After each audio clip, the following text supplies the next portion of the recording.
Talladega. I think that's Alabama Indian for speed, high speed, big crowds, huge excitement. And why would it be anything less? When Bill France built this speedway in the late 1960s, that's what he was thinking. And we're about to practice the Monster Energy cars. First of 2 sessions today. Few puffy clouds, and it's a little cool, but it's going to get to the low 70s today. Track temp 98 degrees. Great day to put cars on track and go fast. So welcome to Talladega. Jeff Gordon, Darrell Waltrip, Mike Joy to bring you through 2 rounds of practice today. Qualifying tomorrow, impound race, and race on Sunday.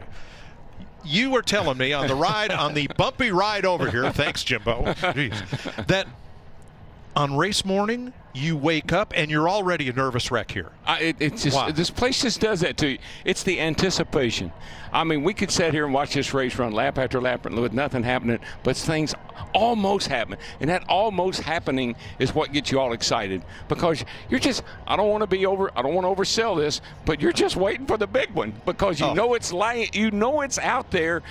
When's it going to strike? And that's what keeps you up on the edge of your seat and keeps on your feet all day. So what's it like here, Jeff, to drive right on the edge of success and disaster? Yeah, that's how close it is. One move is all it takes. One split-second decision, and all of a sudden you're in the middle of disaster. And sometimes it's not your move. No. Somebody else's. I think they've been anticipating this weekend since Daytona. Daytona was chaotic and crazy. Right. And we know this place is wider. There's more opportunities for more chaos. I think that they better hold on tight for this one on Sunday. And we will too. Down to the garage, Vince Welch. Well, another thing that makes it interesting being here at Talladega, and we experienced this somewhat at Daytona as well, the no ride height rule, which is new to NASCAR, has really opened up the book for these crew chiefs. There's a lot more they can do with these cars here than in the past. Brad Keselowski, the last time the Cup cars ran at Talladega back in October, he was the winner here. In fact, no active driver is more successful on the plate tracks or at Talladega than Keselowski. 5 plate wins 5 times here at Talladega. But this season, they've been off a little bit in speed on those mile-and-a-halves, and for that reason, this is a very important race for them. They feel like they can come here and win, and maybe this year more than recent years, they need a win. The track is open for practice. You don't see Kyle Busch. You saw him in that line when we went to break, because he's already gone. He is out there and getting up to speed. Mike, you know, we talk about cars bottoming out. We usually talk about in the front. I'm not so sure these things aren't going to bottom out in the rear. I don't think I've ever seen, well, I know I haven't, ever seen how low these cars are. The tips of the quarter panels are what are going to fold up a little bit. That's how low these cars are already. Look at that. Look at Kyle Busch, how low that tip is in the left rear. It's definitely going to drag the racetrack. All right, so we know the idea is to get the back end low and get the spoiler out of the air so it does not create a lot of drag. But what does that have to do with now the rear quarter panels behind the wheel reaching almost all the way to the ground? Well, that's side force. And so what you lose in other areas, you gain back in side force. When the car goes in the corner, those big flat sides sealed off to the racetrack are like a big board going around the corner. It'll make the car corner really well. And the biggest difference is they used to look like this in the corner, but when they get to the straightaway, they would pop up. Now they're just the same height all the way around the racetrack. Just look at that. I mean, I've been coming here a long time. I've never seen anything like that here. And this is why these cars are so unstable in the draft. Larry? Yeah, just one thing to remember. Here in Daytona, when it comes to the rear bumper and even wrapping around to the wheel openings, there is an added part that NASCAR mandates they run here, and it's just one of several things that's part of a package to keep these cars from locking bumpers. Because it actually keeps air from flowing into the radiator opening in the car behind. So it's a much longer extension on the rear bumper in the back of the quarter panels than, say, last week at Richmond, next week at Dover. Right, Larry. Look at the height of that bumper face that you saw on Ryan Blaney's car, the back bumper face, and it's designed to do just that, keep air from getting to the car behind and to cool it. And now that NASCAR has seen what these teams are doing, how they're being so aggressive with the ride heights here at Daytona and Talladega, I wouldn't be surprised if they do something different with this in 2019. Yeah, but this, Mike talked about the rear bumper. You can see the extension. If you look at the rear bumper of these cars that's been added, I think it's about an inch or an inch and a half that have been added to the bottom of the rear bumper. I don't think with this ride height rule, that thing will stay on there very long. Well, you said something I found really interesting. We had a chance to sit down with Ricky Stenhouse, talk to him for a while, and you said these cars are now backwards from the way we used to run them. They are. The rate of the rear springs is now in the front. The front springs are in the rear, and it's like you got the whole car backwards. Oh yeah, we used to run expand on that. Like 350, 400-pound springs in the rear. And now they run them in the front. We used to run 1,200, 1,500-pound springs in the front. Now they run them in the rear. They've just taken the car and the setup and totally reversed it, all because of aero. Want to try to get the aero platform where it's at its max. Hey, Larry, I expected us to see a lot of drafting in this first practice, but we're seeing single car runs. Is that because they want to get their heights right before they go draft? Well, again, this is the first time we've been here, Jeff, with this no ride height package. We've only run it at Daytona as far as our restrictor plate tracks, and we know things are totally different here than Daytona. So I truly believe that's what they're doing. They want to get these heights right. But I think when they feel good about that, we will see a big pack out there. I just think they have to, since we've never run this package here. All right, Vince has more. Yeah, I think we will see that at some point during this practice. Keep in mind, 2 practices today, but they're both relatively short, less than an hour. In relation to what Larry Mack was talking about there, too, the 18 plane, Kyle Busch coming in here with 3 straight wins. They wanted to run 4 laps right out of the gate just to shake it down. Then they were going to come in and get a full pit road to check the lights and to make sure that everything is good for them is in that regard, as you look at Adam Stevens, the crew chief for Kyle Busch. So a little bit of a shakedown and introductory for the 18, and then they're going to really get to work and start working on that checklist. Thanks, Vince. Now, we've seen a lot of multicolored cars over the years, like this one. I have never, ever seen a plaid race car until today. Well, it's a fast plaid race car. Well, that helps, doesn't it? If you're going to be different, you better be fast. He's plaid out. He's the top of the chart.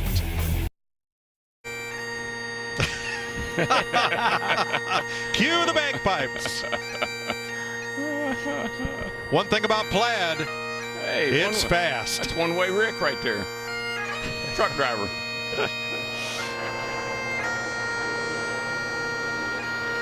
Vince? You know, it's interesting. The scheme of the 4 with the plaid paint scheme, and then the crew members all wearing the plaid as well as it relates to Busch and kind of their outdoorsman campaign. But it's interesting.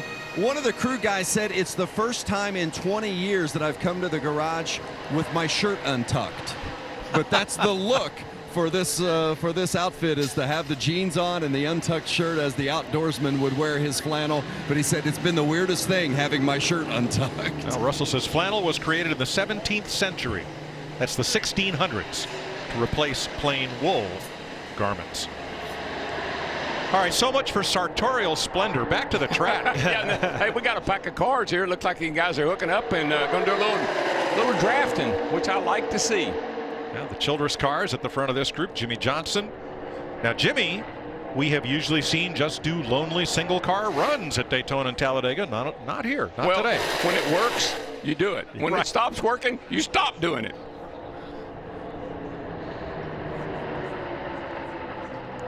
I think also when you look back to Daytona, how important the way the car drove and how unstable these cars were in the draft. I think it's very important for a lot of teams to feel like they need to get out there and let's see what these cars are going to drive like. This is an impound race, right? So we want to know how aggressive we can get and still be able to drive the car in the race.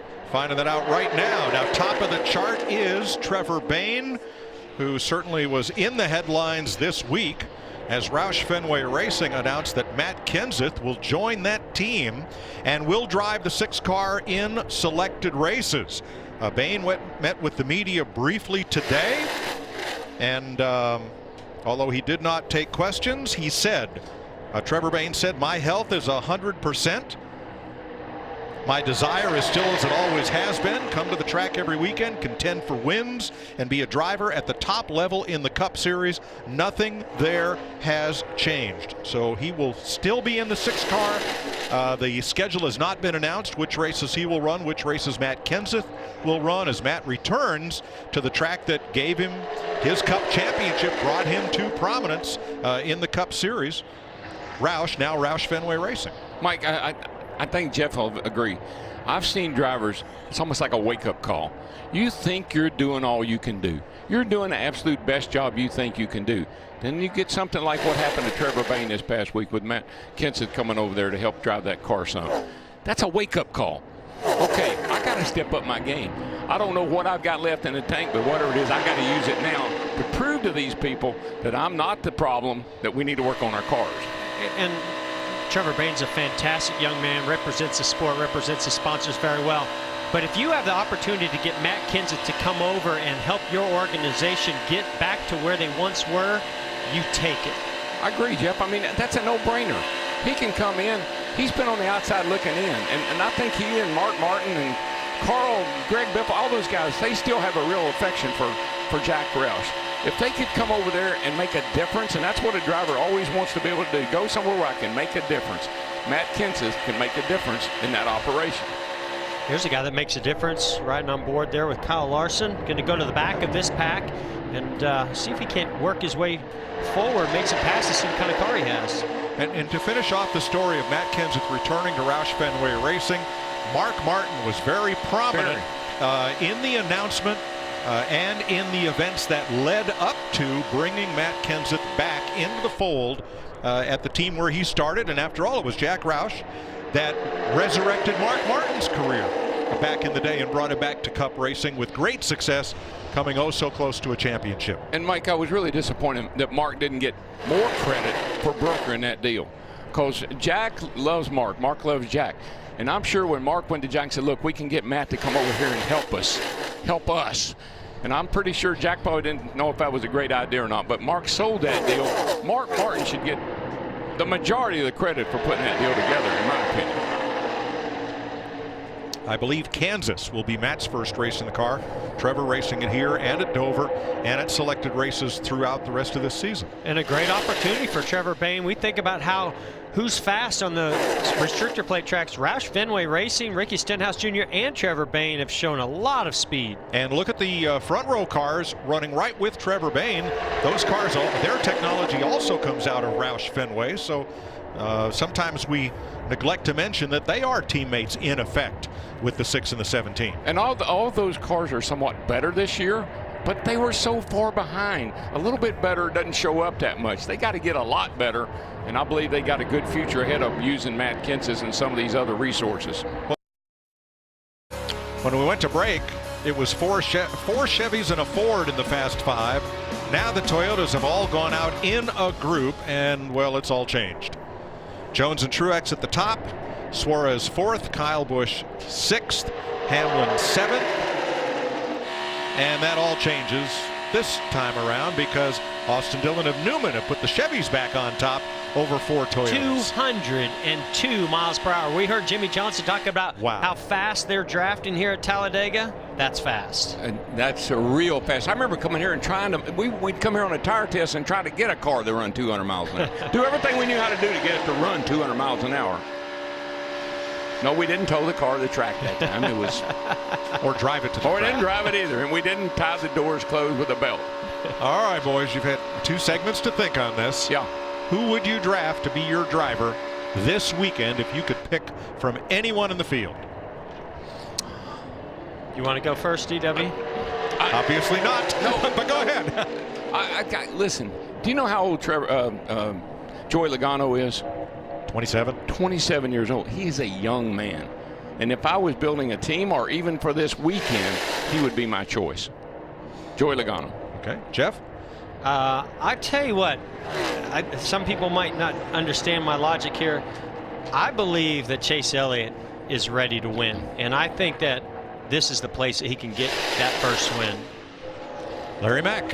Yeah, I'm going to stick with the Ford camp. I know he only has 1 win here, but I'm going to go with Kevin Harvick. I just think the way they're running period right now, that's who I would take, I believe, Harvick. I think the elephant in the room, no disrespect. I gave this one to you. I know you did. Jeff and I were talking during the break about Brad Keselowski, and I think if you go with the experience he has in winning at Talladega, I'll take Brad, and Bernie says Joey Logano. And I'm surprised by that because Keselowski has 5 wins, here at Talladega. Right. Yeah, I mean, but, Bernie kind of goes in there and looks at how stage racing is affecting things, laps led, where you're in the top 10. So Joey Logano is another great pick. 5 out of 7. That's short odds, fellas. Heck, as good as Blaney ran in Daytona and his run here at Talladega, you could throw him right into the mix too. Sure.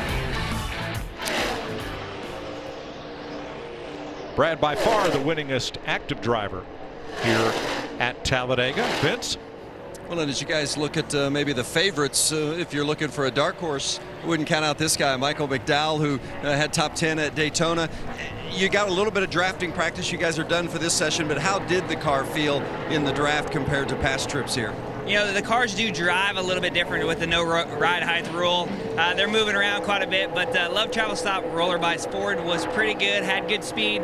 Obviously, super speedway racing is something we market Front Row Motorsports, and hopefully we can get our first win. It's your chance. Best of luck. He'll be a factor. He will definitely be a factor here come Sunday. And here's Vince. With Trevor Bayne, who had his best finish here last year, finished 3rd, and I just saw you a lot of time with the crew chief and the Ford folks. What'd you think about your 6? Yeah, the 6 car is pretty fast this weekend. We expected that coming here to Talladega. Our super speedway program's been really good. Matt Pusha's not here right now. He had his baby girl this morning, so congrats to him. But Kevin Kidd and Jimmy Finnick, I can't convince them that he's out of retirement, but they're working on my car to get it dialed in for this Sunday. Coming here to win, as always, and I feel like I'm going to have a good opportunity with this Advocare Ford.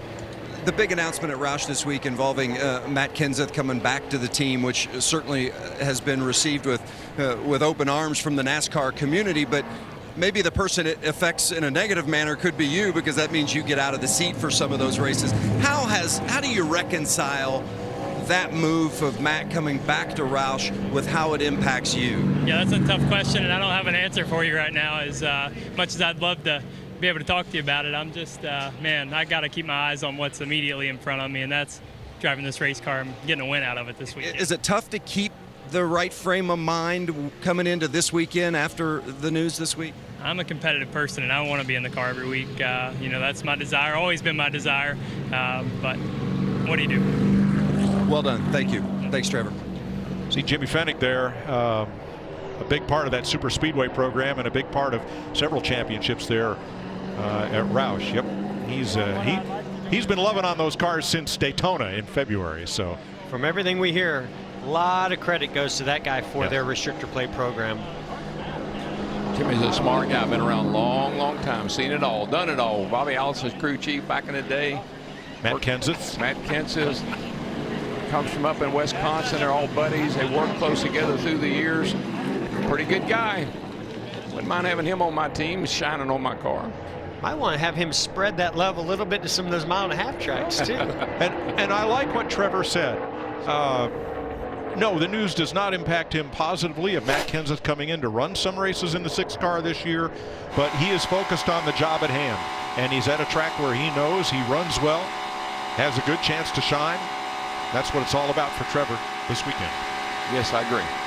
They know they can win here. And now for something plaid. 193 by himself.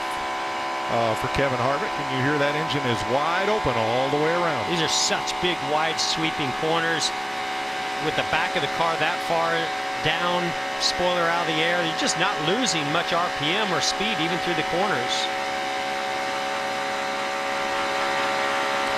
When do you start to sniff a draft off that car ahead? Right now. Okay.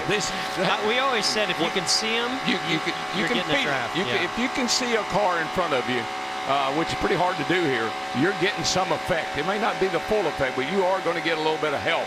And you're going to feel it as you start to close on that car in front of you.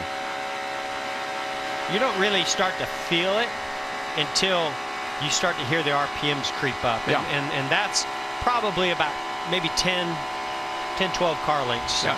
You live and die by that tack. I mean, that tack is your speedometer, and you know if you're gaining or losing. All right, last lap for Harvick, 49.51. Let's see if he sniffed a draft off that car ahead. But you can see right there, just going through the trial. 3/10 faster than the lap before. And it'll be 3/10 a lap faster this time. It might be 4/10 this time. He's getting closer. But I noticed as he went through the trial one, and it's not much of a corner, but just that little bit of input with the steering wheel, we saw the RPMs just kind of hover for a split second. And that's not unusual or different here, Mike. I remember winning this race lifting in the trial because I was so loose. Wow. I had to get out of the gas in the trial because I was so loose.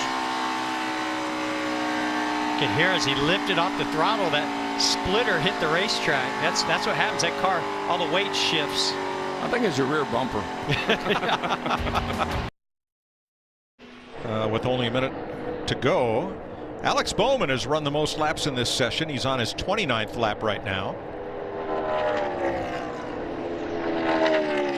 I think the Henry cars have all gotten their act together handle-wise, but remember, it wasn't too long ago till these cars were a handful in traffic, and Dale Jr. spun out. Several different people that drove these cars. Chase Elliott spun out when these cars were in traffic. They weren't very happy.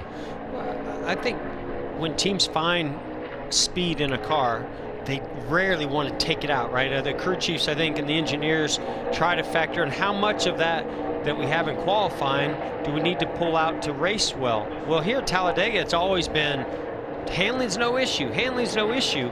Well, we've seen here the last couple of years, it has been an issue. When you have to maneuver, make these big, bold moves from the outside lane to the inside lane, you need a car that's underneath you. You know why, Jeff? Because we're going faster. Yeah. I mean, we're probably, I don't remember being down there ever, in drafting practice even being over 200 miles, 202, almost 203 miles an hour. And you can easily run 4 wide here during the race. So you have more lanes that you have to maneuver through or block in order to make those moves. I like the way he says easily, so casual. As we watch Timothy Peters. And the flags come out. Ty Dillon has won opening practice. 4 drivers logged 0 laps. Ross Chastain, Gray Gaulding, Timmy Hill, and Cole Witt did not practice. Chevy, 3 Toyotas, and a Chevy in the Fast 5 to wrap things up for round 1. DW, what is it you say? Hey, is that's smoke? No, it's just or a little water. Water. Yeah, there's a little bit of those water. Little weepers? We good. have some of the. Much better. Sorry. It's easy until it's something happens. Yeah. Until it's not. Right? Until you run out of talent.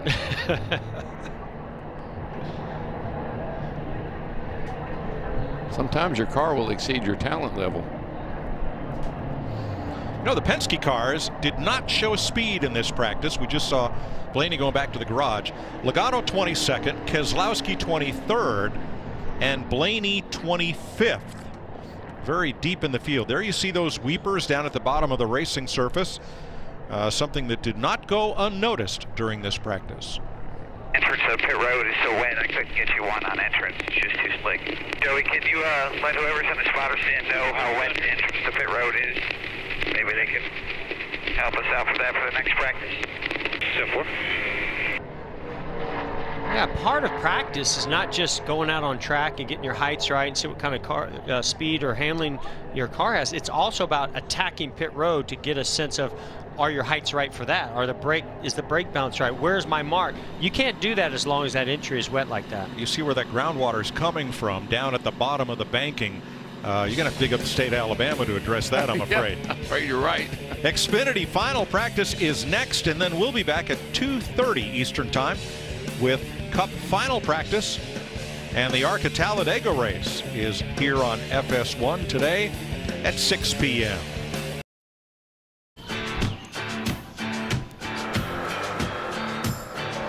Built as the world's fastest speedway, Talladega never disappoints.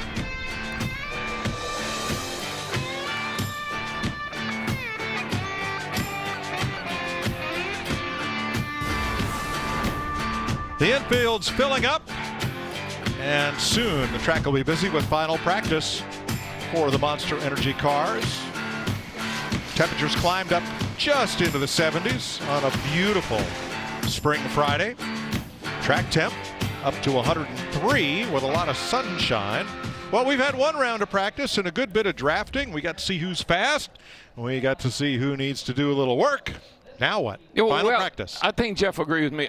What I always found about Talladega, when you came off the truck, if you didn't have a good car, you couldn't make it a good car. I mean, you could beat it to death and work on it till you're blue in the face. You had what you had. But I think what really impressed me and what surprised me, almost 203 miles an hour in the draft today. These cars are bad fast. Well, and that's what I saw, was that you're going to have a car that's going to have to be pretty stable and be secure with these ride heights. Now the cars can be really low, spoiler out of the air, and they're going to be drafting extremely fast. That was only, what, 7 or 8 cars in that pack. You get 20, 30, 40 cars out there. Wow. So I think you might see in this practice them work on what they can do in the back of the car to add a little stability. All right, remember, this is final practice. Qualifying tomorrow. It's an impound race for Sunday. Let's go down to the garage. Vince. Well, Mike, the last time we were at a plate race, of course, that was the Daytona 500, and Austin Dillon won that one and celebrated, probably still celebrating, and will celebrate forever as a Daytona 500 winner. But boy, would they like to put another one in the win column here this weekend at Talladega. And it's his birthday, by the way, today for Austin. They were pretty pleased with their car in that first practice, said it was a little tight to start, then it got a little free, and Jeff Gordon mentioned the key word, stability. That's what this 3 team will be looking for here in this final practice this afternoon. Jamie Little? Well, such a difference from the Xfinity garage to the Cup garage. There is so much busyness happening down here because of the rule changes. And I talked to Paul Wolf, the crew chief for Brad Keselowski, and he said now that we don't have this ride height, we can work on all 4 corners of the car. So they want to go out in this practice session. They want to focus on the draft. So I've heard a lot of the Ford drivers talking. They want to get together, run together. And the 2, Paul even told me that they even want to do a mock qualifying run at the end of this practice just to know what they have for qualifying, Mike. All right, thanks, Jamie. Now here are 15 championships represented as Chad Knaus is making fun of Dale Inman's flip phone. I got 8 championships. You hear that? Dale says, I got 8 championships. He's only got 7. He can use any phone he wants. That tells you he's getting some help. Oh, well, if you can see them, they're helping you. No, that was just a get up to speed lap for those other guys. He was the first car to really put in a clocked lap. Well, that's a single car run, 193 miles an hour. These guys are all, they're going to get into the 47s. They're going to get into 205. Look at that draft. How much the 78 car pulled up to the 21 and went right on by. I think we're going to see some serious speeds here, boys. Here we go. Jamie Mack, 201.1. Brendan Gaughan, 201.0. And that was kind of getting up to speed. They hadn't got the water warm yet.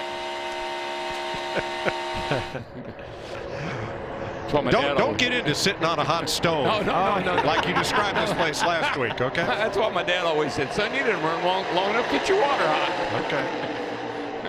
Ice water. Oh, yeah. That's it. In your veins. Not pass water. That's an old saying. I heard that years ago. I didn't realize other people hadn't heard it. I surely don't have to explain it. That's okay. I think this is a sign. It tells you what these teams are focused on. Rarely do we see them do this much in the draft and practice, especially the final practice.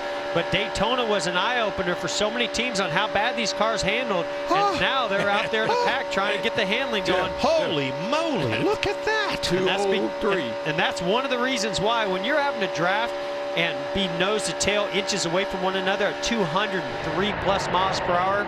And Mike, it's a 2.6 mile racetrack. It feels like about a half mile when you're going that fast. That back straightaway goes by in a hurry.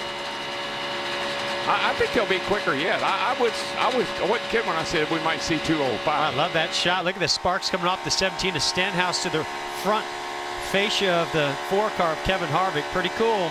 21 cars now in this pack as they fan out 3 wide through the tri-oval. Dude. That's almost 204, 203.9 that time by. And still Jamie McMurray fastest. Now, one thing that I think to take note of is they left pit road pretty much single file. They caught some other cars. In the race, they'll start side by side, and they'll run side by side, maybe 3 wide for a little while. Then they'll get single file. You'll see some of those big fast speeds. But unless all cars get lined up single file, in the race, to get to 204, that's going to be, if it happens, it's not going to happen very often. Well, just hold on a second, because this is going to be about 204 and a half right here. I think they came up on some cars in traffic.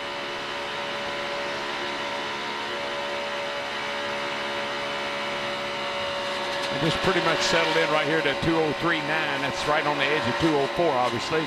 But there was some passing going on, so they stay hooked up. I think they got 205 in them. Look at McMurray. He has a big run down. Oh, we got one spinning. And it's McMurray. Man, that thing is flipping, rolling. That car is junk. You got that right. Well, I just hope he's for a ride right he there. had been incredibly fast. He got a huge run off turn 2, caught a pack of cars, made a quick move, and ended up in the fence. Mike, it just really wouldn't surprise me to see some kind of maybe adjustment on the speeds here, because the cars are really, really fast. Yeah, that happened way too easy. And he's climbed out. Jamie McMurray is out of the car. Thank goodness.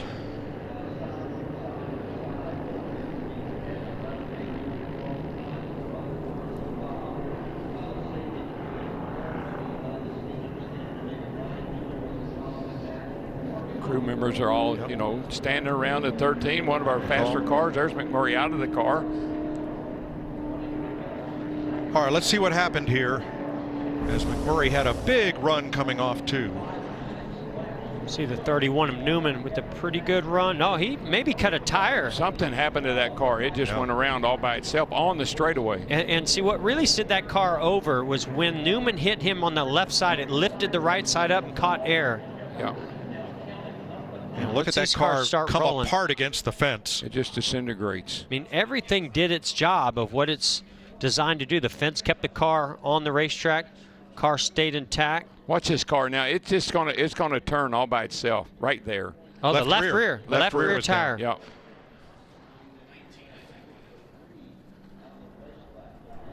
Right over the top of Newman's car. Yeah. Newman and Ty Dillon both with a good bit of damage. And Mike, the 2 fastest cars, the 1 and the 13, were both involved in that accident. That's right. Now watch the left rear on the number 1. Yeah, you can see it start to turn sideways. He's trying to adjust to keep it going straight.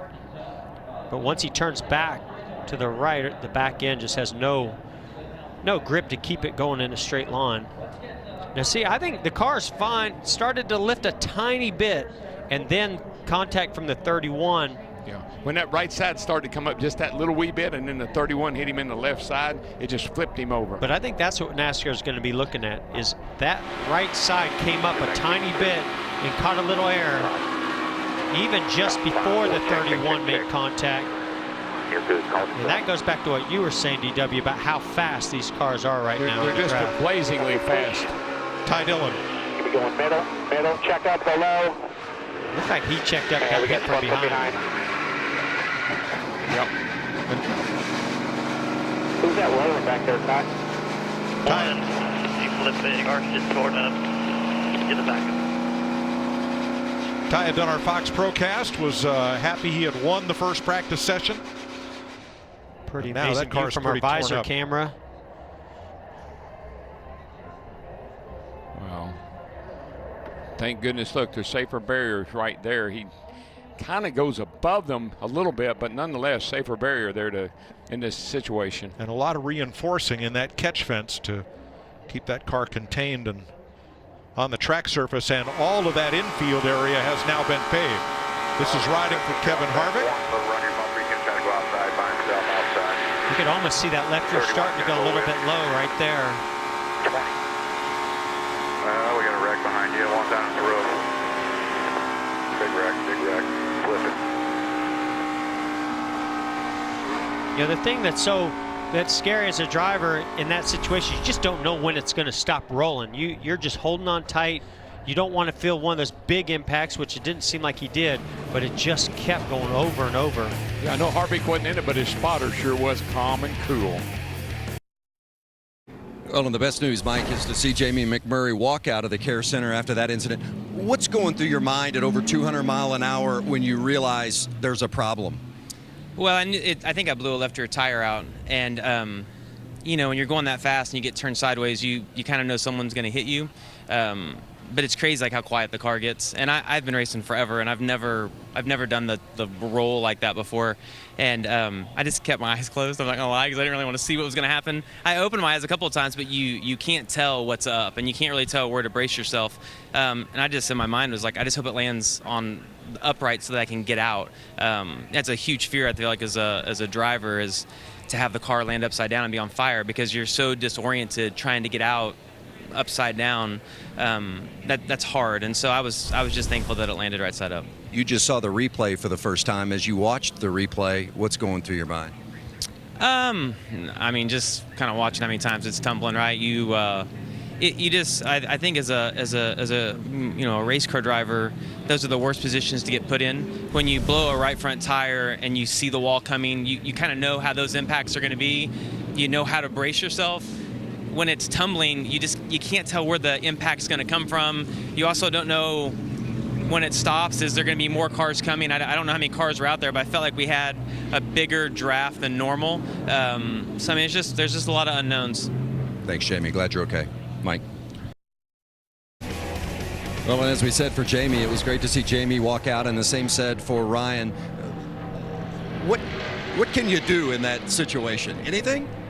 Well, I lived through another one, so thankful for that. I got to thank the man upstairs, and you know, it obviously he blew a cutter, left rear tire, and turned sideways in front of me. I had nowhere to go. I was on the brakes, but when you're going to 260, whatever we're doing, it's just nothing you can do. So I was along for the ride. Unfortunately, his car got airborne. Something needs to be addressed there, but it was not what we wanted in second practice there. We typically don't do second practice. But we'll have a good Caterpillar Chevrolet for a backup car. I'm sure that the primary engine will be out of this primary car, put in a backup car, and we'll see how fast we can make it on Sunday. Glad you're okay. Thanks, Ryan. Jamie? And Ty Dillon was second on the board. They're over 203 miles an hour. You will be going to a backup car for just the second time in your career. What's going through your mind in that moment when you're seeing so much moving around? We're going to go for a ride here. Go on board with you. You're carrying the camera for us. Yeah, first of all, going 203 mile an hour, things happen quick. So I saw a run come from the 19. We were moving around the 17. It waved me off, and I saw the one turn. And as I checked up, that line behind me couldn't get stopped. They hit me in the right rear, and at that point, going that fast, there's nothing you can do. Just hang on tight. And I'm fortunate to see a car get up in the air like Jamie did. I'm glad he's okay to see him walk away.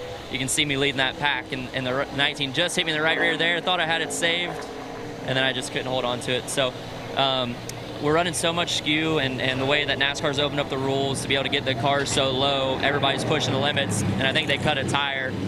So that's kind of unfortunate. You know, you push until something breaks, and unfortunately it did on the one. I got our GEICO Camaro. We were super fast and really proud of the hard work that's gone into it. But I think our backup car, the guy said it's called Jingles, and it's never finished outside that top 10 at a speedway. So we're going to go with that, use the same setup we had, and I think it's going to have a lot of speed. So proud of my guys' effort. Bad start to our GEICO 500 weekend, but we have some speed, and that's very exciting for our team. What are your thoughts, though? Now you won't have time to jump in this backup car and practice at all. You're just going to have to go out there and qualify at this place with these speeds. What's that like? You know, I think I've got the feel that I needed. When you come to a super speedway, you just want to kind of get the cobwebs out, I guess, and I knocked them out pretty good there. But I feel pretty comfortable about what it takes. I feel like our setup is right for what the race is. So we'll throw that in this car. Hopefully everything measures out the same. We'll have plenty of time between tonight and tomorrow to get that figured out and just race like normal. You go to the back and the front so many times during these races, it doesn't really seem to matter anyways. But I guess we'll just hang out and help them transfer some parts from this car over to the new car, and just kind of be moral support and do whatever I can. Thanks, Ty. Thanks, Jamie. Mike, I want to make a point. We've had wrecks like that and worse when we run 180 miles an hour. Now, I know speed's a big factor. You have less reaction time the faster you go. But we've had wrecks at this racetrack.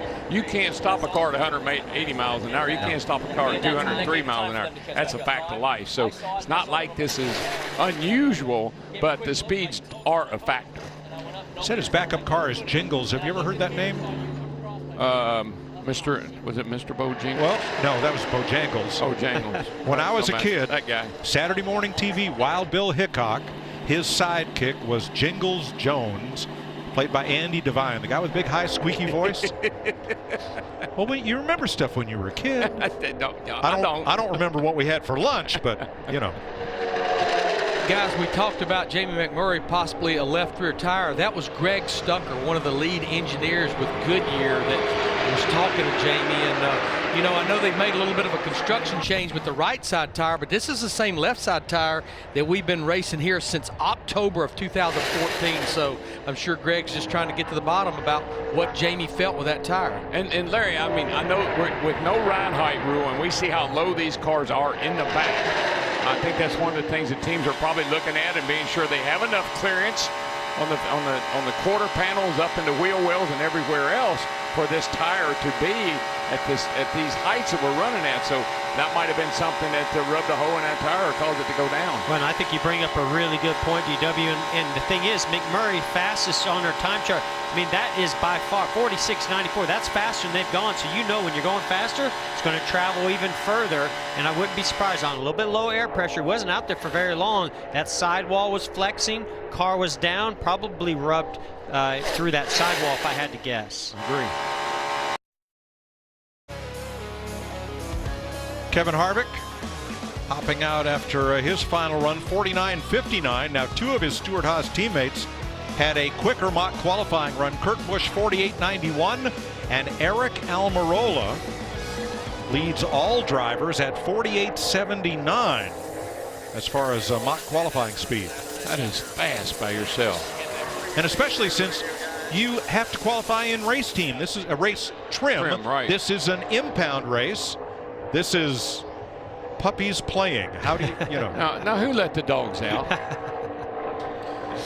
But you know, Mike, on this race trim, qualifying trim, I just think it's who's getting the most aggressive with that skew that Ty Dillon talked about, getting that right rear out of the air, which you certainly can do for qualifying, and get it back out for the race. And then I just think getting that back down, but getting that front sealed on the racetrack, there's a fine line between really fast speed and just decent speed there. Thanks, Larry. William Byron out for a mock run here. Let's join Vince. With Eric Jones, one of the top 5 on the speed chart, does it feel like you're going almost 203 miles per hour? It feels fast, yeah. I know when we went to Daytona earlier this year, it felt really fast, and it definitely feels fast again here today. So, what gives you that speed sensation? When you say it feels fast, what makes it feel fast? Well, it's kind of weird when you're all in that big pack. It's like going down the highway. You don't feel like you're going that fast until people start moving around and making mistakes and things are happening. So you really know when you're going that fast when you go for a ride and you spin out and you realize how long it takes you to slow down. Did you like your car? Yeah, I did. The XY Network Camry was good. We found some good stuff in the race trim that made it drive nice, and overall it's handling well. It's got good speed, and that's all you can ask for at Talladega. So we'll see what we got tomorrow in qualifying, but I think we got a really good race car nonetheless. Mike? Thanks, Vince. He's 4th on the speed chart. I mentioned Byron. He was not on a mock qualifying run. He was out there drafting with his teammate Alex Bowman. But Mike, Eric said something, and Jeff knows what I'm talking about. When your car is handling well and driving well, you don't really feel like you're going 203 miles an hour. It's when that sucker's all over the place, jumping around, and that's when you say, how fast am I going anyway? It's going to be really interesting to see qualifying tomorrow. We saw this 88 Alex Bowman sit on the pole at Daytona. Talk about skewing the car, trying to get that spoiler out of the air. But yet this is an impound. It was an impound also in Daytona for the duels. So who's going to be able to get that car to go fast and still handle well in the race? Well, final practice is going to come to a close here, but note that 4 of the cars here, the top 3 and Newman, are all going to backup cars because of that pile up early on when Jamie McMurray cut a left rear tire. Yeah, I'm just going to say the 88 car is pretty straight up looking. Not for the Cup cars, but a big day for us on FS1 and Fox. Xfinity qualifying on FS1 tomorrow. Then we'll have Cup qualifying for you at 1 Eastern, then NASCAR race day. And at 3 p.m. tomorrow on Fox, Kevin Harvick leads the all-driver broadcast team for the Xfinity Series race. Should be a lot of fun. We'll see you tomorrow.